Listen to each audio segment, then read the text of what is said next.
Lecture audio du conte L'enfant dans la tombe de Hans Christian Andersen par Valérie Alain.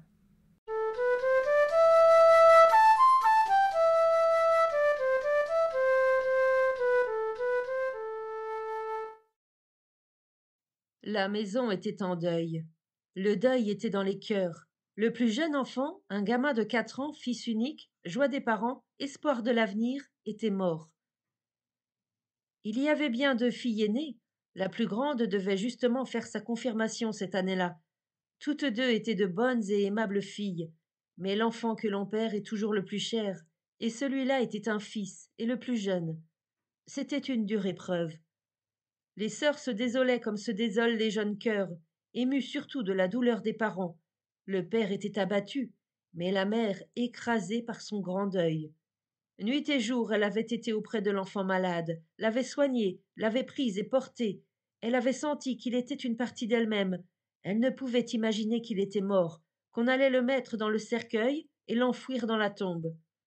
Dieu ne pouvait pas lui enlever cet enfant, pensait-elle, et lorsque cela eut lieu quand même, et que ce fut une certitude, elle dit dans sa douleur poignante: Dieu ne l'a pas su. Il a ici sur terre des serviteurs sans cœur qui agissent à leur guise. Ils n'entendent pas les prières d'une mère.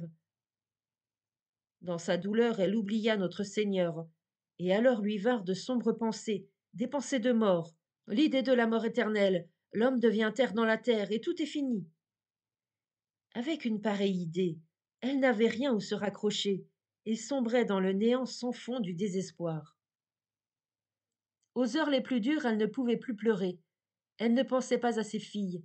Les larmes de son mari tombaient sur son front, et elle ne levait pas les yeux sur lui. Elle n'avait de pensée que pour l'enfant mort. Elle ne vivait que pour se rappeler chaque souvenir de l'enfant et chacune de ses paroles naïves. Le jour de l'enterrement arriva. Elle n'avait pas dormi les nuits précédentes. Le matin, elle tomba de fatigue et prit un peu de repos. Le cercueil, pendant ce temps-là, fut porté dans une chambre éloignée, afin qu'elle n'entendît pas les coups de marteau. Quand elle se réveilla et voulut voir son enfant, son mari lui dit en pleurant: Nous avons fermé le couvercle, il le fallait. Puisque Dieu est cruel pour moi, s'écria-t-elle, pourquoi les hommes seraient-ils meilleurs? Et elle éclata en sanglots. Le cercueil fut porté à la tombe. La mère inconsolable était avec ses filles. Elle les regardait sans les voir. Ses pensées n'avaient plus rien de commun avec la maison. Elle s'abandonnait au chagrin, qui la poussait au hasard comme la mer pousse le vaisseau qui a perdu gouvernail et pilote. Ainsi se passa le jour de l'enterrement, et plusieurs jours suivirent dans le même chagrin monotone et accablé. À la maison, tous la regardaient avec des yeux humides et affligés. Elle n'entendait pas leurs paroles de consolation. Qu'auraient-ils pu dire, d'ailleurs? Ils étaient trop tristes. On aurait dit qu'elle ne connaissait plus le sommeil, qui, seul, aurait été son meilleur ami, aurait fortifié son corps et calmé son âme. On obtint qu'elle se mît au lit. Elle y resta même immobile comme une personne qui dort.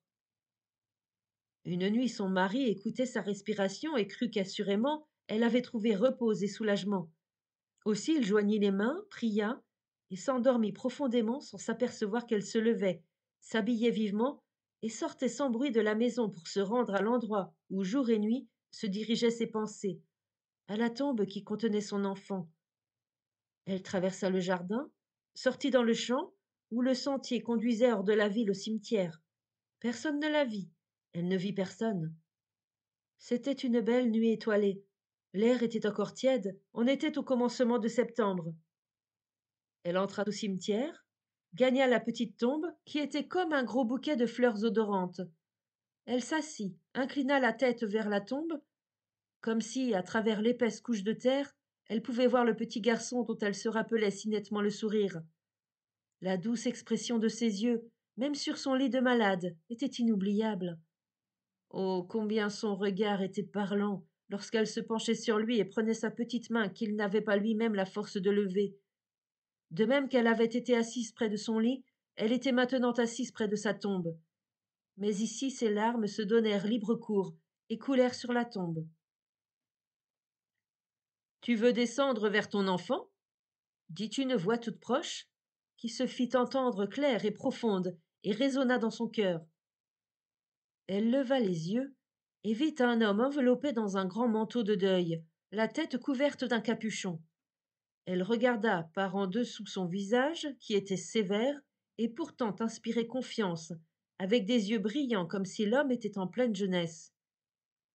Descendre vers mon enfant, répéta-t-elle, et ces mots renfermaient une prière désespérée. Oseras-tu me suivre demanda l'apparition. Je suis la mort. Et elle fit un signe d'acquiescement. Ce fut alors, soudain, comme si toutes les étoiles d'en haut brillaient avec l'éclat de la pleine lune.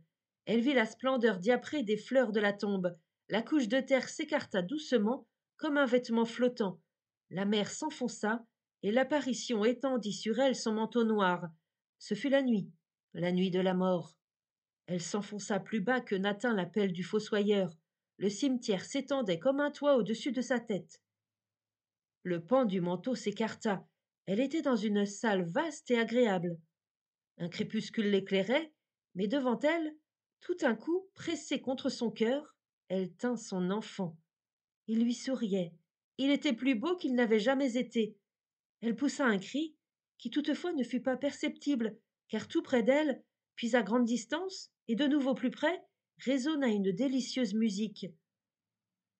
Jamais accords prédisposant aussi bien à la béatitude n'étaient parvenus à son oreille. Il vibrait de l'autre côté de l'épaisse tenture, noire comme la nuit, qui séparait la salle du grand pays de l'éternité. Ma bonne mère, ma mère chérie, entendit-elle dire à son enfant. C'était la voix connue, aimée. Les baisers se succédèrent dans un bonheur infini, et l'enfant montra du doigt la sombre tenture. Ce n'est pas aussi charmant là-haut sur la terre. Vois-tu, mère, les vois-tu tous? C'est le bonheur suprême. Mais la mère ne voyait rien, où l'enfant montrait du doigt. Rien que la nuit noire. Elle voyait avec des yeux terrestres. Elle ne voyait pas comme l'enfant que Dieu avait appelé à lui. Elle entendait les sons, les accords, mais ne percevait pas le verbe qu'il lui fallait croire. Je sais voler maintenant, mère, dit l'enfant. Voler avec tous les autres joyeux enfants tout droit ici vers Dieu. Je voudrais bien le faire, mais quand tu pleures comme en ce moment, je ne peux pas te quitter, et je le voudrais tant. Est-ce que je ne peux pas tout de même? Tu viendras me trouver ici dans très peu de temps, chère mère. Oh, reste, reste, dit-elle, rien qu'un instant encore. Une seule fois encore, il faut que je te regarde, t'embrasse, te tienne serré dans mes bras. Et elle l'embrassait et le tenait serré. Alors elle s'entendit appeler par son nom de là-haut. C'était un gémissant cri d'appel. Qu'y avait-il donc? Entends-tu, dit l'enfant, c'est Père qui t'appelle. Et de nouveau, après quelques instants, elle entendit des soupirs, comme d'enfants qui pleurent. Ce sont mes sœurs, dit l'enfant. Mère, tu ne les as pas oubliées. Et elle se rappela ce qui était resté. Une angoisse la saisit. Elle regarda devant elle, et toujours passaient sous ses yeux des figures. Elle croyait en reconnaître plusieurs. Elle voletait par la salle de la mort, se dirigeait vers la tenture sombre et y disparaissait. Si son mari, ses filles apparaissaient, non, leurs appels, leurs soupirs se faisaient encore entendre de là-haut. Elle les avait presque entièrement oubliés pour le mort. Mère, voilà que sonnent les cloches du ciel, dit l'enfant. Mère, le soleil se lève maintenant. Et un puissant flot de lumière l'enveloppa. L'enfant était parti, et elle fut soulevée. Il fit froid autour d'elle. Elle leva la tête et vit qu'elle était couchée dans le cimetière sur la tombe de son enfant. Mais Dieu, dans son rêve, était devenu un soutien pour elle, une lumière pour sa raison. Elle s'agenouilla et pria.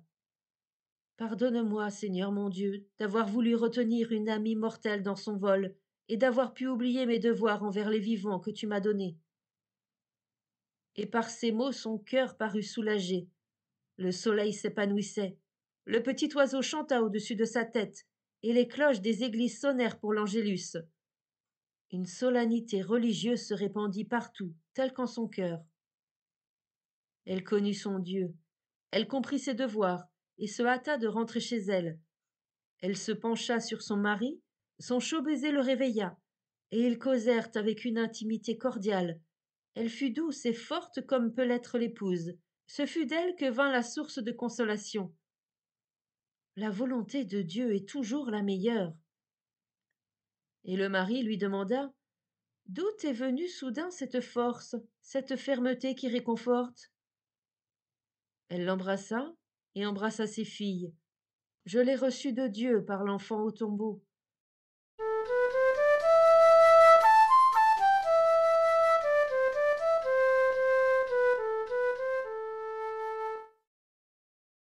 Fin de la lecture du conte L'enfant dans la tombe. Merci de votre écoute. Je vous rends vos oreilles. Cœur avec les doigts.